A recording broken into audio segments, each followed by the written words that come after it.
ঘটনাটা হয়েছিল আপনার কালকে রাত্রিবেলা 11টার সময়। হঠাৎ করে আমি আমার এই রুমেই ছিলাম। হ্যাঁ, আমি আমার ছেলে, আমার মিসেস, আমরা টিভি দেখতেছি। আমরা ভাত খামো, হ্যাঁ, ভাত একটা নেওয়ার প্ল্যান চলছে, বলে ভাত বাইরে দিব।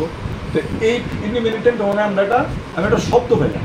শব্দ পাই মনে করলাম আমরা দোতলাতে যেটু তারা আছে, মানে তারা আমাদের বাড়িতে মানে যেটু কোনো দরজা লাগাইছে এবং একটা দরজার শব্দ না, পরপর দুইটা সাউন্ড দেখলাম। সাউন্ড দেওয়ার পরে তারপরে আমি এদিকে বারান্দা দিয়া দরজা খুলিয়া আমি বাইরে দরজা খুলিয়া বাইরিয়ে দিই, তারা এরকম আপনার ইট পার্কেল লইয়ে সেয়া আমার এই গ্লাসটা সব ভাঙতেছে আর আমার বিশ্রীভাবে গালিগালাজ দিতেছে।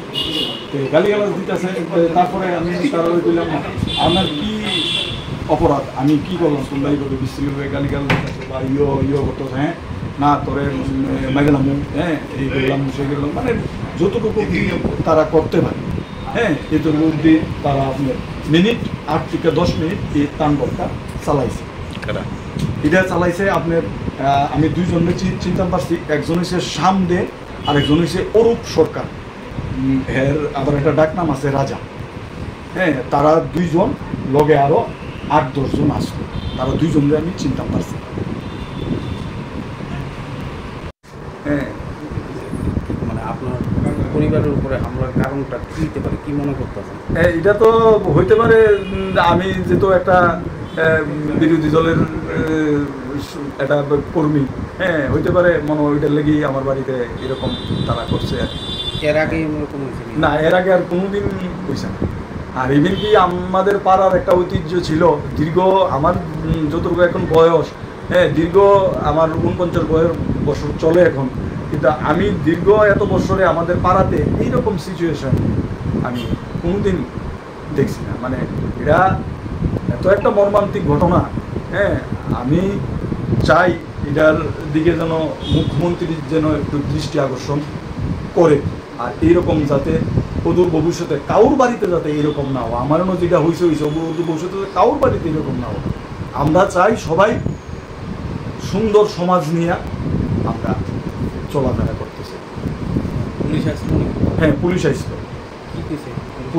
পুলিশ আইছে, পুলিশ তারা সেটা কইছে, হ্যাঁ ঠিক আছে, এটা আমরা বিষয়টা দেখতেছি পুরো জিনিস। ওসি সাহেবও খুব নিজে আসছিল, হ্যাঁ, সেটা সব কিছু নাম টাম দেখছে ইউটিউব করছে, ঠিক আছে, এটা আমরা দেখতেছি।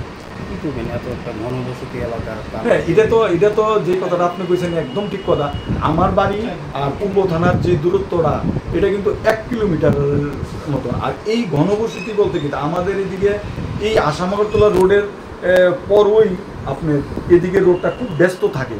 হ্যাঁ, খুব একেবারে এই রোডটা আপনার খুব শর্টে আপনার মেইন শহরে যাওয়া যায় আর কি। একদম ধরেন আপনি কামানচমনিগঞ্জ, তারপরে বটতলা কোন, শান্তিপাড়া কোন, মানে এই রোডটাই, মানে আসামাগরতলা রোডের উপরে এই রোডটা খুব ব্যস্ত রোড থাকে।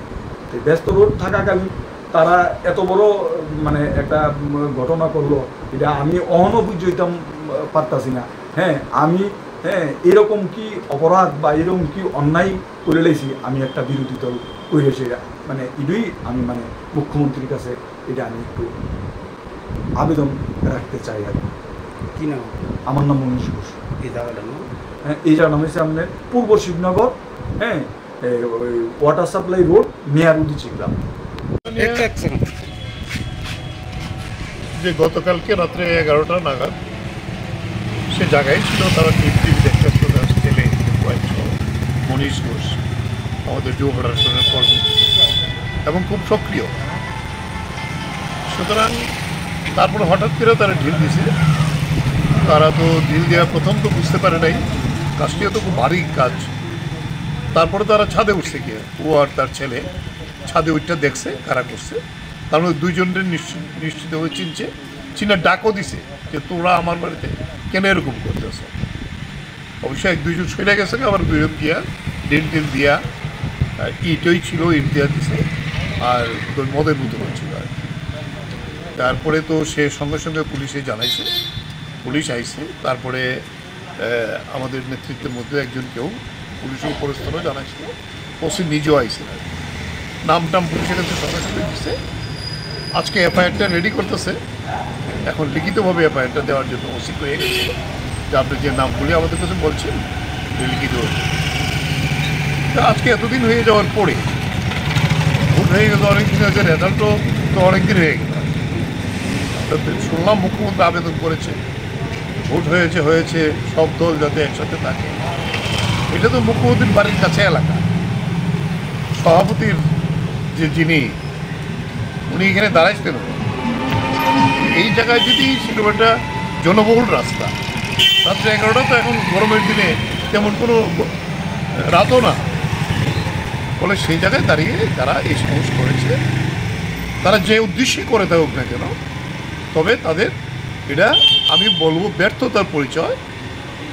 ওকে অনেকবারই এই দল ছেড়ে তাদের সঙ্গে যুক্ত হওয়ার জন্য আবেদন করেছে, যেটা বললো আর কি। কিন্তু সে সাহস করে বলছে না, কেন, দল তো দলই, আমি নীতি আদর্শের জন্য দল।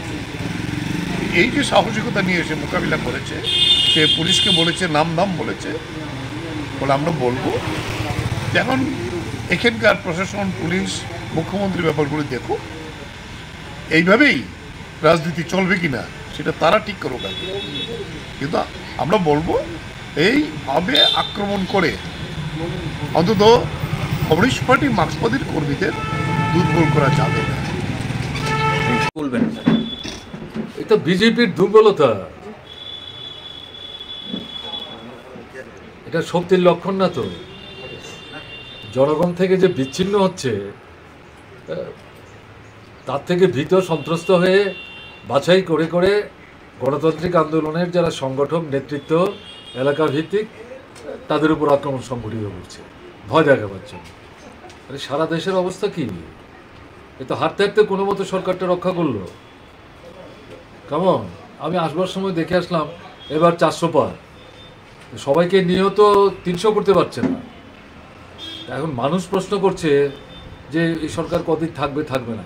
আমরা যদি এই প্রশ্ন তুলছি না, আমরা বলছি লড়াই আরও তীব্র করতে হবে। কেমন, দেশের মানুষ এই অন্যায়, বেভিচার, অত্যাচার এগুলি মেনে নেয় না। আমাদের ত্রিপুরা রাজ্যে মানুষকে ভয় দেখিয়ে গৃহবন্দী করে, ভোট লুট করে, ভোটকে প্রহসনে পরিণত করে জয় দেখাচ্ছে।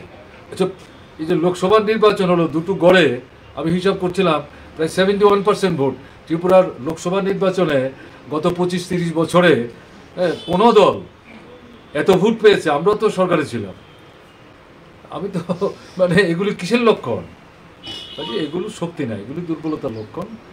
মানুষ তো এগুলি মানে দেখছে এবং মনে করার কোনো কারণ নেই যে এইভাবে করেই চলবে, এটা মনে করি।